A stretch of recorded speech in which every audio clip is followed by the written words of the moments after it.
Olá, alunos de Direito Internacional Público. Aqui é o professor Lucas e dando continuidade à nossa aula de fontes do direito internacional público, hoje eu venho falar um pouquinho sobre princípios gerais do direito. Tá? E aí nós encerramos essa parte de criação do direito, de fontes do direito internacional público.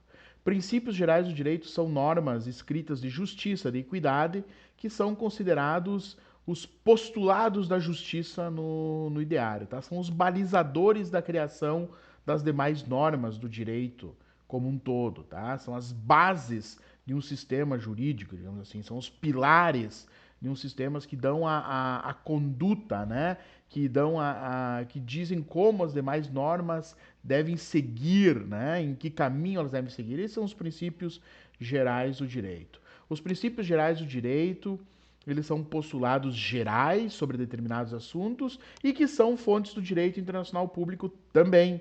Tá? E eles são utilizados quando há ausência de um tratado, de um costume que determine ou que fale sobre determinada conduta.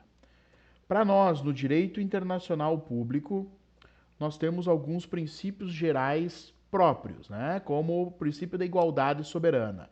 A igualdade soberana diz que todos os estados são iguais perante o direito, são juridicamente iguais aos seus semelhantes, aos demais estados, tá? Ele vem, né, ele surge, esse princípio já do direito surge daquela ideia de comunidade internacional, no qual os estados são todos vivem em comunhão, em um sistema de comunhão internacional, né? E independe, né, do poderio do Estado. A igualdade soberana garante a igualdade de direito de um Estado, a igualdade jurídica de um Estado perante os demais. Não importa se o estado ele é pequeno, de tamanho, de população, se é um estado pobre, rico, militarmente potente, militarmente não potente. Então, tudo isso não importa para o direito internacional público quando nós falamos em igualdade soberana. Tá? A igualdade soberana, se nós analisarmos ela por um atributo negativo, né? Ela diz que os sujeitos do direito internacional público não têm o poder de intervir em assuntos intervir em outros estados, em outros assuntos, porque cada estado ele é igual ao outro e se nós estamos no mesmo nível de igualdade, ninguém está acima de ninguém e nenhum estado pode impor o que bem entender para outro estado, tá? Então há esse atributo negativo de não interferência nos assuntos dos seus iguais, dos seus demais estados, tá? E como um atributo positivo, ele é um conjunto dizendo o que o Estado pode fazer. Por o Estado ser pleno, ser soberano, ele pode praticar atos no cenário internacional, desde que respeitando a igualdade dos seus semelhantes. Outro princípio de direito internacional público importante que nós temos é o princípio da autonomia e da não ingerência em assuntos internos. Veja que esse princípio é uma decorrência do princípio da soberania. O princípio da autonomia e da não ingerência em assuntos internos diz que cada Estado se autodetermina, se autogere, se autogoverna, tá? De acordo com seus próprios interesses, sem interferência dos demais Estados na sua política interna. Tá? É a liberdade de escolha do seu próprio destino. E é por isso que nós temos no cenário do direito internacional estados conversando em pé de igualdade dentro da ONU, por exemplo, estados esses, uns que são de representação democrática, outros de representação de sistema ditatorial, e esses estados eles possuem pé de igualdade jurídica, porque cada povo deve se autodeterminar. Cada estado tem autonomia. Se um estado tem um chefe ditador, o seu povo deve se autodeterminar, que nós vamos ver que é um próximo princípio da autodeterminação dos povos. Esse povo deve se autogerir e não cabe aos demais estados intervir nesse estado. Tá? Nós vamos ver que pode ocorrer certos tipos de interferência se houver violação de direitos humanos, mas isso daqui a pouco a gente fala sobre isso. Outro princípio geral do direito que nós temos: interdição do recurso à força e solução pacífica de controvérsia. No direito internacional público se aboliu o uso da força como meio de solução de controvérsia. A guerra não é mais tida como um meio legítimo de solução de controvérsia para qualquer tipo de controvérsia. São casos específicos que se aceitam a guerra como meio de solução da controvérsia no direito internacional público, tá? Em casos de autodefesa, em casos de agressão de outro Estado e assim por diante, até é aceito. Mas a regra geral é controvérsia no cenário internacional, desentendimento entre Estados, entre organizações internacionais, devem ser solucionados por mecanismos pacíficos. Tá? Então, a solução pacífica de controvérsia é isso. Os sujeitos do direito internacional público devem, não é podem, é devem resolver seus problemas através de solução de meios pacíficos, da diplomacia, da busca de tribunais internacionais, através de ações judiciais e assim por diante. Tá? O emprego da força, como eu disse, só é legitimado, só é aceito, só é tido como lícito se for por legítima defesa ou por segurança coletiva da população que tenha seus direitos básicos de indivíduo, seus direitos humanos violados pelo próprio Estado. Tá? Outro princípio, então, que vem ligado a todos esses demais é o princípio do respeito aos direitos humanos. Esse princípio ele é importantíssimo para o direito internacional público. Ele diz que os sujeitos do direito internacional público, os estados e as organizações internacionais, devem proteger os direitos humanos, os direitos dos seus súditos, os direitos dos seus indivíduos. Tá? O Estado, como um ente soberano de grande poder no cenário internacional, acaba tendo o seu poder controlado, freado pelo respeito aos direitos humanos. Quando um Estado, dentro do seu poder, da sua autodeterminação, da sua soberania, começa a perseguir parte da sua população, começa a praticar atos reiterados de violência aos direitos humanos, esse Estado está violando o princípio do respeito aos direitos humanos e estará ocorrendo uma colisão de princípios e o princípio da soberania acaba sendo mitigado e o princípio do respeito dos direitos humanos se sobressai e automaticamente o princípio da não utilização de força também é mitigado e se sobressai e nesse caso se autoriza em casos determinados, né, que se utilize de força, inclusive armada, se necessário for, através das tropas de paz da Organização das Nações Unidas, os capacetes azuis, que se utilize dessa força armada para que entre num Estado independente da soberania desse Estado e cesse as violações à população, as violações aos direitos humanos. Tá? Então vejam que há um equilíbrio entre esses princípios que deve ser mantido. Se um princípio começa a querer extrapolar, os outros seguram, né? Começam a frear o poder do Estado em cima de seus súditos. Tá? Da mesma forma, nós temos o princípio da cooperação internacional, que diz que os sujeitos do direito internacional devem cooperar entre si. E esse princípio da cooperação forma todo o sistema do direito internacional público, porque nós afirmamos que o direito internacional público é um direito de coordenação, de cooperação.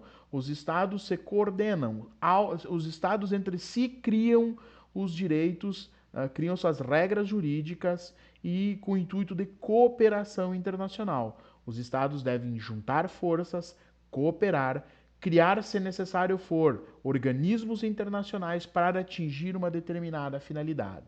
Os estados que buscam solucionar problemas comuns devem unir forças para atingir, né, o princípio da cooperação internacional.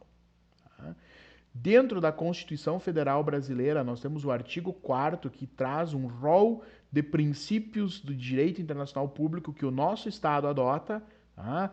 O primeiro que nós podemos citar é o princípio da independência nacional, que seria semelhante ao da autonomia da nação. Né? O Estado brasileiro ele é autônomo, ele é independente, porque ele é soberano internacionalmente. Olha o inciso 2 do artigo 4º, prevalência dos direitos humanos.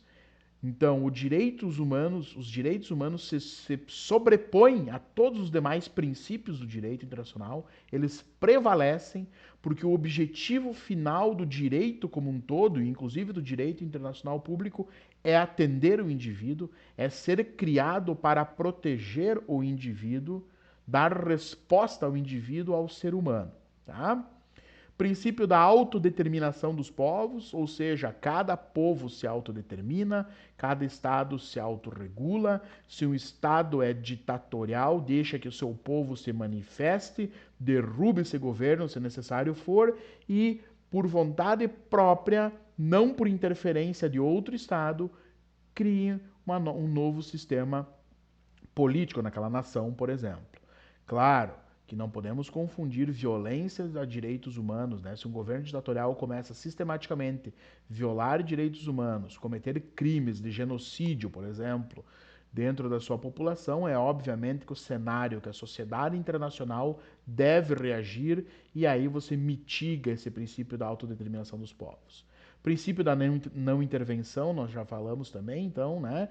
Os estados são soberanos, nenhum deve intervir nos assuntos dos outros estados. O princípio da igualdade entre os estados é o princípio da soberania, né? O princípio da igualdade jurídica, não importa o tamanho do estado. A defesa da paz, solução pacífica de controvérsia, são dois princípios que se ligam, né? As soluções das controvérsias devem ser por meios pacíficos, pelo diálogo. Se necessário for, busca-se, então, um poder judiciário, um sistema judiciário internacional. E, em últimos casos, pode-se até romper relações diplomáticas com o Estado que não consegue resolver os seus problemas de forma pacífica. Repúdio ao terrorismo e ao racismo, cooperação entre os povos para o progresso da humanidade, está aí o princípio da cooperação no direito internacional público, né? Os estados devem cooperar para que a humanidade progrida, tá? Para que se atinja o progresso dos povos. E é um princípio típico nosso da América Latina, que é o princípio da concessão de asilo político, no qual se reconhece uma certa proteção a chefes de estados que acabam sendo perseguidos dentro do seu estado, acabam sofrendo golpes de estados, você consegue fugir, não só para chefes políticos, né, para pessoas que tenham que fugir do seu estado por perseguição política, podem buscar a proteção em outro estado, e isso seria o asilo político, tá? O parágrafo único desse artigo 4º ainda especifica, né, que o Brasil vai buscar a integração econômica, social e cultural com os povos da América Latina. E é isso que o Brasil busca através do Mercosul, da ALAD, né, de outros meios de aproximação que nós temos com toda a nossa América Latina. Tá? Então, esses são os princípios que norteiam o direito internacional público para o Brasil. Por fim, nós temos ainda alguns outros elementos, algumas outras fontes do direito internacional público, né, que nós podemos citar, como os atos unilaterais, que, diferente do tratado e do costume, são atos que dependem da vontade de vários estados, de mais do que um estado, né? O ato unilateral não. O ato unilateral é uma vontade, como o próprio nome diz, própria, unilateral de um Estado que tem capacidade de produzir efeitos jurídicos no direito internacional público. Tá? Uma prática de um determinado ato do Estado brasileiro, isoladamente, pode vinculá-lo, né, a cumprir o que ele declarou. Né? Então, nós temos alguns exemplos de atos unilaterais. A ratificação de tratado é uma declaração unilateral do Estado brasileiro dizendo que a partir de então está vinculado àquele tratado.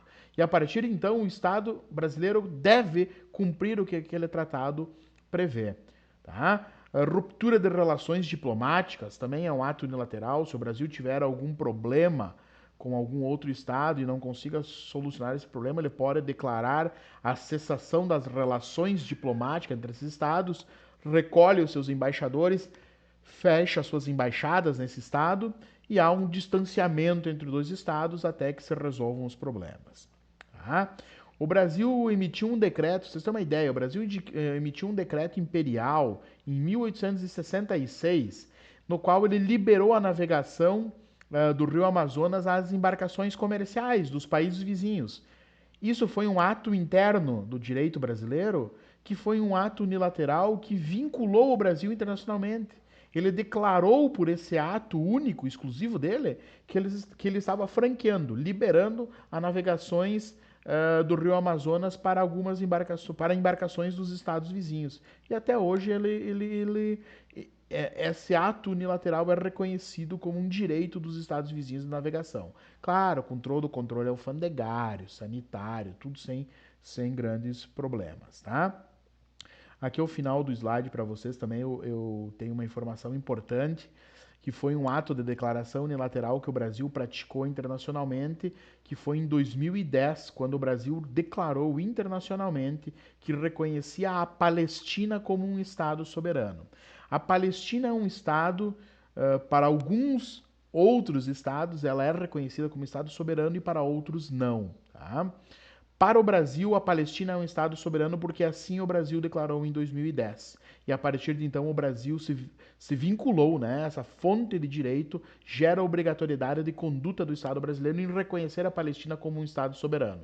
Existem outros estados, né? Como Estados Unidos, Israel, que não reconhecem a Palestina como um Estado soberano, dizendo que ela não conseguiu adquirir a soberania ainda, né? A sua representação internacional. Tá? Tanto é que a Palestina ela só ocupa um status de membro observador na ONU. Ela não está integrando como Estado propriamente dito dentro da ONU. Ela está como um membro observador. A tendência é que, com o passar do tempo, a Palestina sim se torne, aos olhos da comunidade internacional como um todo, como um Estado soberano. Para o Brasil, ela é. O Brasil pode praticar atos de direito internacional público com a Palestina, pode fazer tratados internacionais com a Palestina e deve cumprir o que for pactuado com ela. E aí nós temos ainda, né, a jurisprudência e a doutrina.